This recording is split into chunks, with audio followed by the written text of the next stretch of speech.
Old Moldy Workshop here again. Got another speaker video. I know I haven't touched on the Bluetooth speaker in a while. It's been pretty much unchanged, been using it for a while.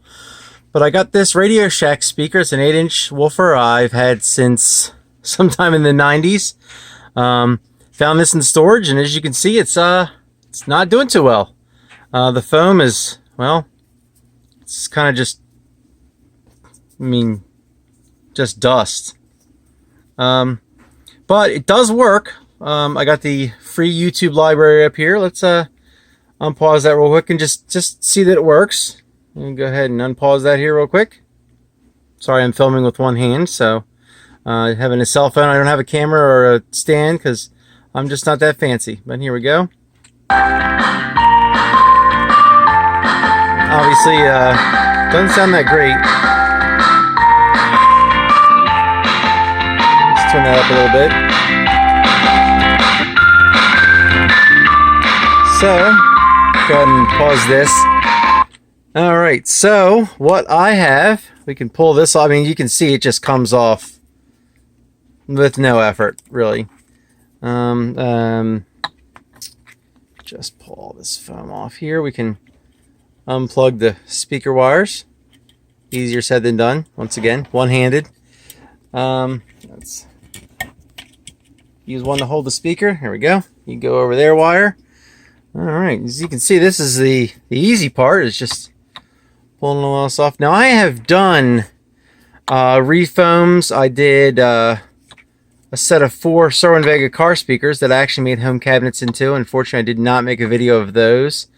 I also refoamed my surround speakers that I used to have in my living room. What we got for these, I got a pair of these on Amazon, and they're foam replacement rings. I think it was like maybe like $8 or $9 for the pair. I didn't need to, but it was a really good deal. They're more of a rubber consistency. It actually seems to be pretty good quality. Really good, actually. Obviously, they're made in China because it says that on the packaging. So what we want to do now, we've removed this pile of debris. We're going to want to remove all this from the edge. Now, this is a poly speaker, so it's not as brittle as paper. It is filthy. And then we're going to want to remove this gasket, and we'll want to clean underneath there so we can glue the foam down. And hopefully we can save this paper gasket. As you can see, it was originally designed to have 4 holes, but whatever cabinet I had it in must have had 8, so I guess I used all 8 in my youth. So let's go ahead and see. This is actually coming off already, so this might make our lives a lot easier. If not, you want to get something under and pry, because this is actually this is in really good shape. So we'll set that off to the side here, and what we're going to want to do is get a razor blade. Actually, this is a lot of this is just pulling off by hand. So we're gonna, we can just rub that off with our hand, most of it. And if you hear the humming in the background, that's my dryer. In case you're wondering what that noise was, not like you care, but I think we get the idea here. We can go ahead and peel all this off. So let me finish that off. I'll come back to you, and then we might hit what's left of it with a razor blade. So I will be back in just a second. Alright, so here's everything I was able to scrape off by hand. As you can see, I got the majority of it off. And we want to grab our knife here, box cutter. Made in China, just like the speaker kit.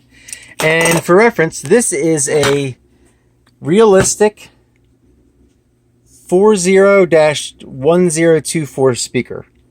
It's a 100-watt, 8-ohm speaker. I don't have any actually plans for it yet, but I'm actually, at some point, I'd like to build a small speaker setup for my bedroom. So this may become a subwoofer at some point. Now, what I want to do is just take your razor blade here and just kind of work this off. And again, this is kind of hard to do one-handed, but you want to scrape all that off as much as you can. And if you have some rubbing alcohol handy, which I do not, that would probably get this off pretty good. So I'm going to work on scraping this off. Then we'll work on the edge of the cone here. And now that I've seen this debated as whether or not to remove the dust cap. Every speaker I've refoamed, I've removed the dust cap. Unfortunately, I wasn't able to save those, but you can buy replacements. I actually have an old Cerwin Vega from the car speakers I refoamed that's similar to this size. I just painted it black with some plastic paint. So if we can't salvage this, we can use that to recone it. But I like to shim the magnet before I refoam it, or shim the coil, just because I've done that on every one so far and I've had no rub. So the next thing I'll do is, once I get all this scraped off, I'll scrape this foam off here. And you can probably, very similar to the edge, yeah, it just comes right off. I mean, real easy. Just comes right off. So that'll save us a lot of work doing that. So what I'll do is I'll scrape this all off with a razor blade. Maybe one day I'll do one of these with a tripod and an actual fancy camera, but for now, so we want to just push this off, and I'll wind up scraping all this off. Like I said, this is a poly speaker, so you still want to be careful because this is thin and you don't want to damage it, but it's in really good shape, and it is a lot less brittle than paper. Now, they did sell a paper in the same model. I had one of those and one of these, so not sure how I got a mismatched pair, probably because it's just what they sold me back when I was a teenager and I was trying to set up a set of speakers for my bedroom, and I'm not sure whatever came of that project, but these did wind up living in storage, and this is coming right off with my fingernails. You can see there's a pile of dust underneath of it, so I'm going to go ahead and get all that off, and we'll come back and we'll look at removing this guy here. So go ahead and be right back with you. Okay, we are back. I scraped most of this off and most of this off. Now I still have some glue, and we could probably get away with that using this, but there's still some residue. This is everything that I've scraped off the speaker so far, so let's kind of got a little OxyClean container here, so we're gonna get rid of this dirty nasty stuff. Ooh, that's all over the desk. Okay, and there's what's left of it. So I did wipe it down because it was very dusty, just a wet rag. So I got something to help us clean this stuff off. I didn't have any rubbing alcohol. If I do, it's probably upstairs in the closet, but I don't think I have any left. I'm going to try Goo Gone and see how that works. So I'm going to grab our paper towel here, and it's 11:19 p.m. on a Friday night. And that's how I roll. Alright, so we're going to spray this on there, and I got the citrus scent, so it smells lovely. We're going to go ahead and start doing that on there. And this is impossible to do one-handed.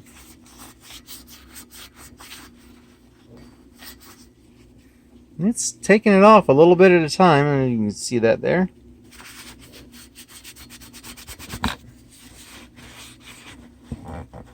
Let's see if I can find a spot to set this camera here. Give me just a moment. There. Hopefully that works for us. So we're going to take, and we're going to really use this stuff liberally. It is taking it off, and this doesn't need to be perfect because it is rubber, so it'll kind of work pretty well with it. But go ahead and, oh, my Goo Gun's not spraying out. There we go. Okay, we're going to go around this, and it's taking the glue off slowly but surely. The razor blade did most of the heavy lifting. This is just kind of follow up, and it does smell really good. That citrus scent is that's a winning combination right there.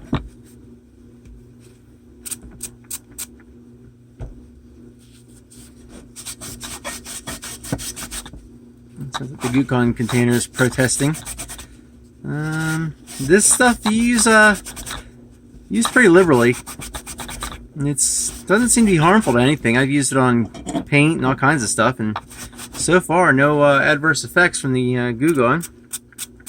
It does, like I said, it does leave a little bit of residue, but you hit it with that wet cloth there, and usually takes care of it. Now, I could sit here and scrub this all night, but I think we're at a pretty good point where the glue is pretty well cleaned up. I mean, like I said, I could be here all night, but I got a wet shop rag here. Kind of wipe that off.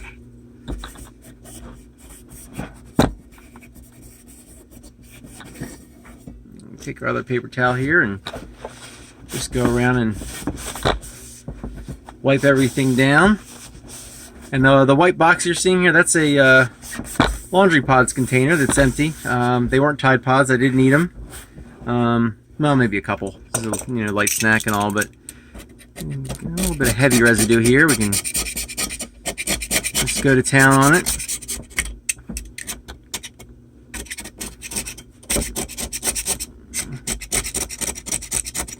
Go ahead and scrape all this stuff off here.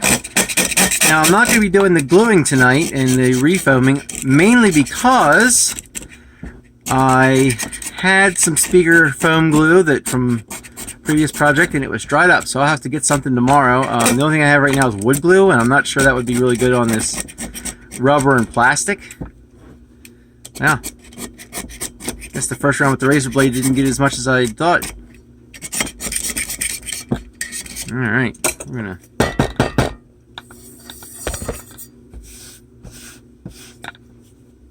get my trash receptacle here. Give her another quick pass with the Goo Gone.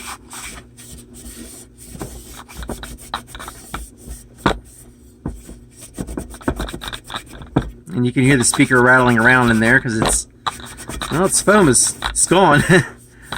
So we're gonna, yeah, we'll wipe this off one more time. Dry it off.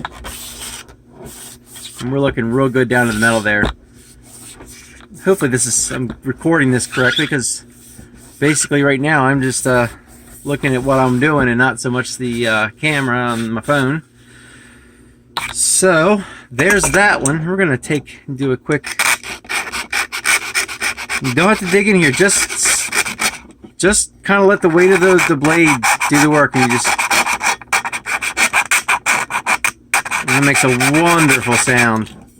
Wonderful indeed. Just taking the last little bits of the foam off that I couldn't get with my fingernails. And it's really, I mean, this is really doing probably 90% of the work. We'll hit this with the Goo Gone next and call it quits probably, and maybe we'll work on getting that cone off, that center dust cap off. And then tomorrow I will go get some glue and some kind of like hobby glue or something like that. So yet again, more dust. It's the problem with these old speakers. They sound, everything works great, but the foam just dry rots and turns into dookie. All right, Mr. Razor Blade, thank you for your assistance, but you can go over there now. And let's find a clean spot to Goo Gone this cone.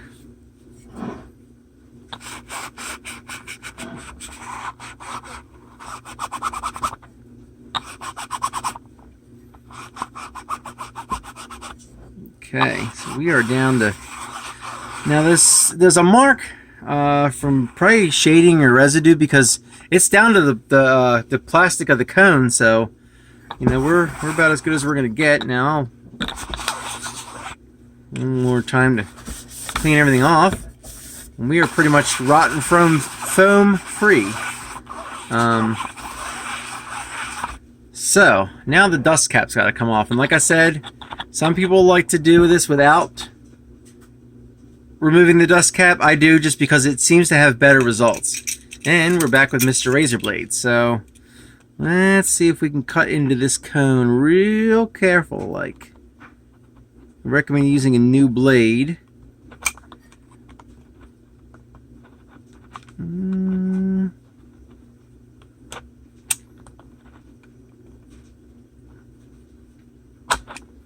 I was thinking this might work if we broke out the heat gun. That's just a bunch of noise I don't really feel like making right now. because it is 11:30 p.m. Not like it matters. There's no one in the house but me. My son's here, but he's up in the second floor, and I'm down in the basement, so I don't think he's going to hear the heat gun. Plus, it's not really that loud anyway. All right, we're getting this working under there slowly. You know, if you want, you can cut the center of the cone and just rip it apart. But you know, I'd like to save as much of the cone as possible. And if you see, I'm starting on this side away from the terminals because this is where your terminal wires are going to come in. So you want to try and kind of get to that area last. If we're lucky, we could probably just start peeling it up without having to cut all the way around with a razor blade, or this will take a long time. It seems to be holding up intact, actually.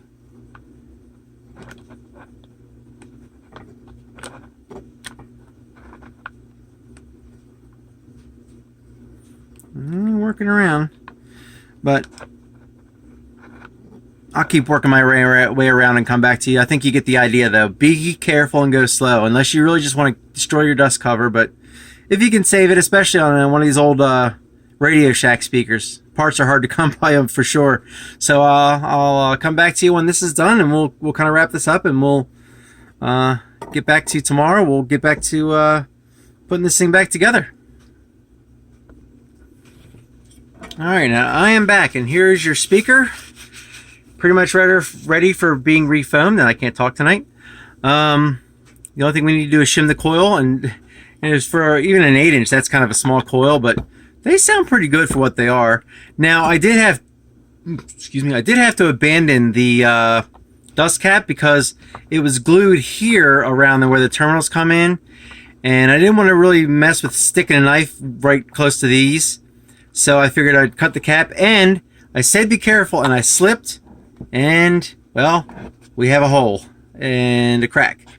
Now, luckily, this is polypropylene, so what I'll do is, when I'm at the store tomorrow, I'll probably get I'll find some kind of plastic to, like, stick behind this. Maybe, like, some kind of heavy-duty tape.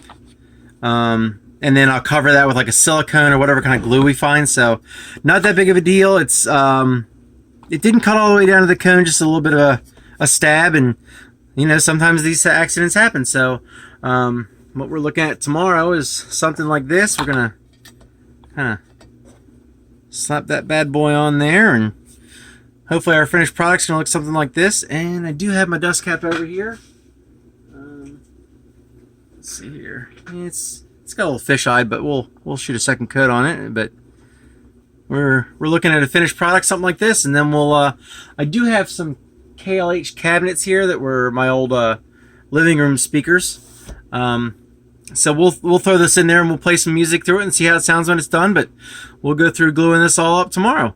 Thank you guys for watching. Have a great night.